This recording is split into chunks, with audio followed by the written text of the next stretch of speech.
So hello guys, in this video we are going to solve this problem. So in this problem it is given that 1 plus this summation is equal to 2 power 10 multiplied by this alpha times 4 power 5 plus beta, where alpha and beta are natural numbers, and f of x is equal to this function, which is x square minus 2x minus k square plus 1, and it is given that alpha and beta lies between the roots of f of x is equal to 0. Then we have to find the smallest positive integer value of k.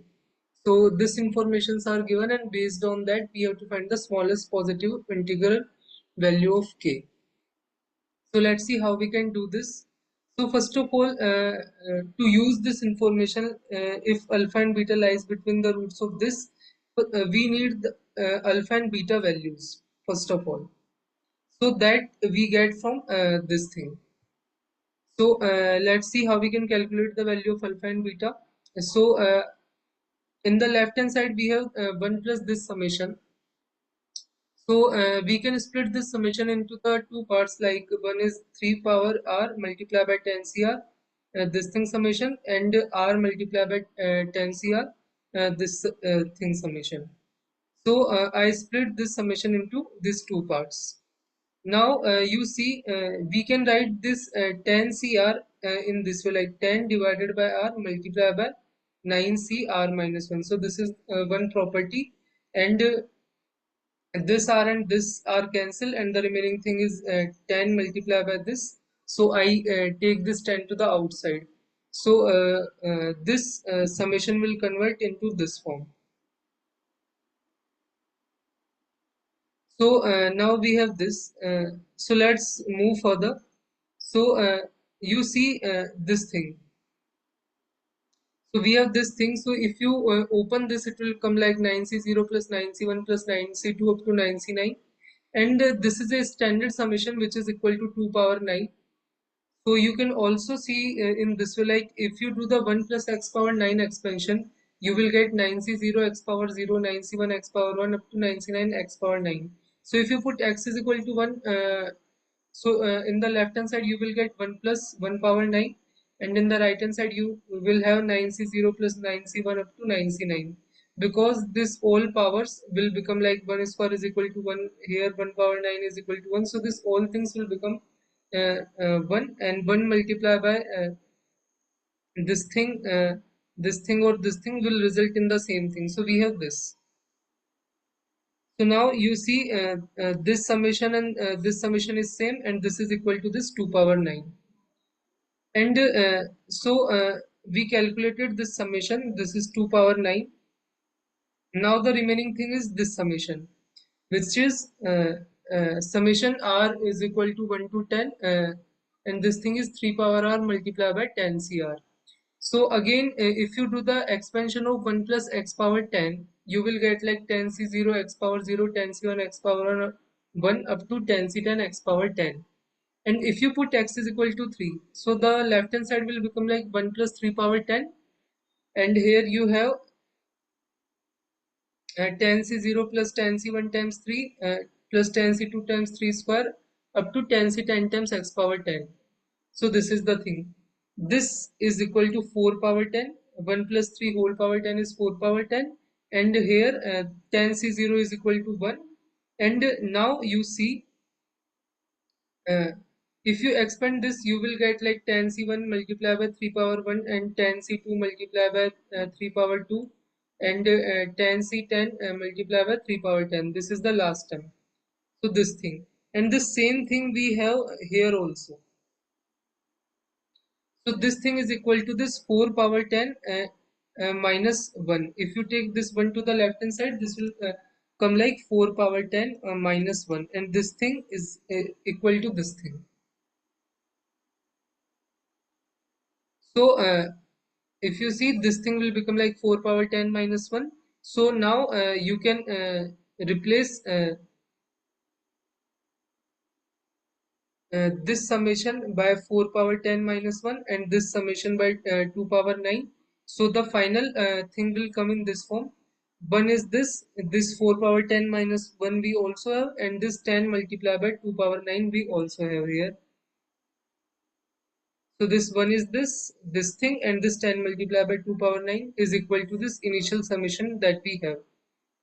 Now here this 1 and 1 cancel, and the remaining thing is only 4 power 10 multiplied by 4 power 10 plus 10 times 2 power 9. This 10 you can write in this way, and you can combine this and this, so this will become like 5 multiplied by 2 power 10. This 4 power 10 you can also write in this way, like 2 power 10 multiplied by 2 power 10. And here we have this, so you can take this common in both the terms, in this term and in this term, and the remaining thing is 2 power 10 plus 5. This 2 power 10 is same as 4 power 5, and this is the final thing we get. And if you compare this uh, with this, it is 2 power 10 multiplied by alpha times 4 power 5 plus beta. And if you compare this thing with this, you will get alpha as 1 and beta as 5. So now we know the alpha and beta value, and if you see the problem, in the problem it is given that uh, this alpha and beta are natural number, and we get alpha as 1 and beta as 5, and this alpha and beta lies between the roots of this f of x is equal to 0. So f of x is equal to this function, so f of x is equal to 0 is this quadratic equation, and the alpha and beta lies between the roots of this quadratic equation. This is given in the problem. So how we can use this information?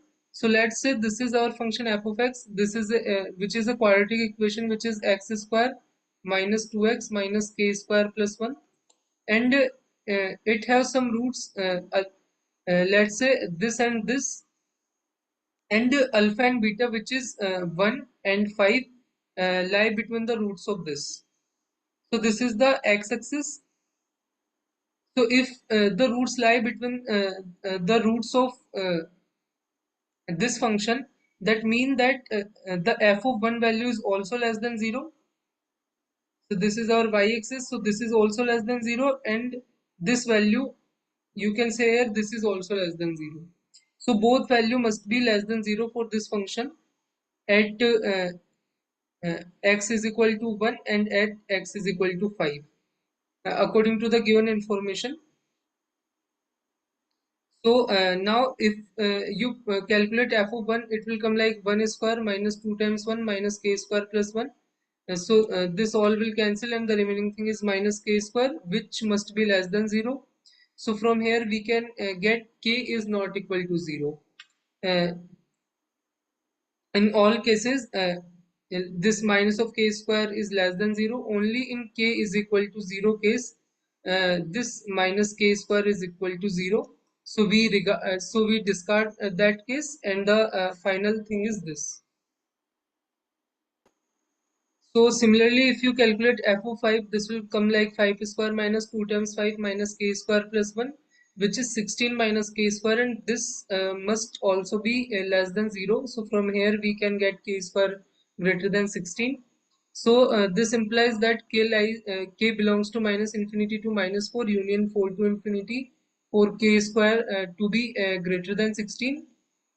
So this will also satisfy k not equal to 0 thing. So the final answer of k is this. So this is the final answer of k. And now if you see, we have to tell the smallest positive integer possible for k. So if you see the final values of k values lie between minus infinity to minus 4 union 4 to infinity. This 4 and minus 4 are not included. So the smallest positive integer possible is 5. So 5 will come after 4. So this is the smallest positive integer possible. So this is the final answer of our problem, and in this way we can solve this.